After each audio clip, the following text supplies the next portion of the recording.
I keep thinking back to the state because that special group of people coalescing at NYU in the early 90s to spawn this entire generation of comedy greats. And you've seen all your friends develop and grow. I mean, the Stella guys going on now becoming like successful directors. Do you have any friends who are not wildly successful show people, just normal people, Tom?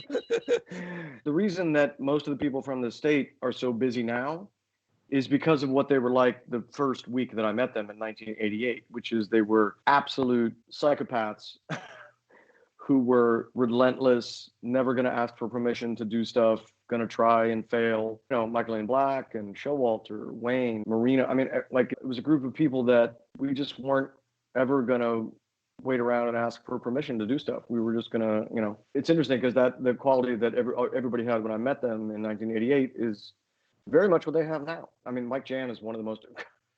Mike Jan directed a lot of the state. The state was directed all the remotes either by David Wain or Michael Patrick Jan. Usually directed almost everything. But now, like, half of the state is successful directors. Are we going to see a Criterion Collection release of Aisle 6 anytime soon?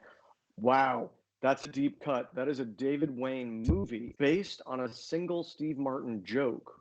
Which is, I think Steve Martin told a joke that was only for electricians or only for plumbers. I forget which way that one goes. Aisle 6 is about a kid who wants to be an electrician in a town that's only plumbers. Right.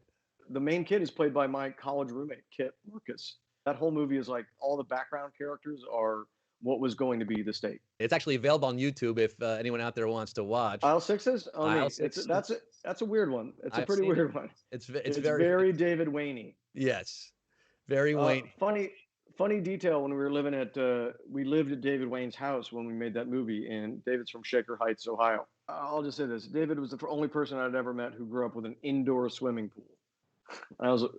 So we slept on like bunks next to David's pool, and there was one day that I wasn't filming, and David's dad would come in naked and swim every day. But this day I was asleep, probably sleeping off a bit of a hangover.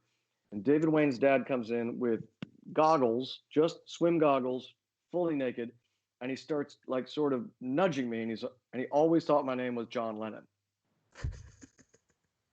So I'm dead asleep, and David Wain's naked dad with goggles is going, John, John, John, John, get up, John.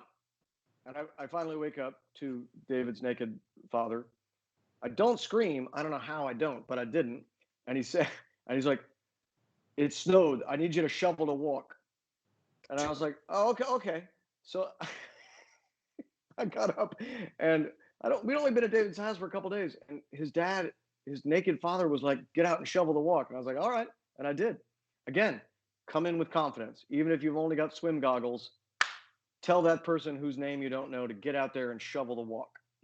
Who needs Tish when you have the Wains? You don't need Tish when you got the Wains yelling at you naked. Isolate Night with Scott Rogowski, live every Monday, Wednesday, and Friday at 9 p.m. Eastern.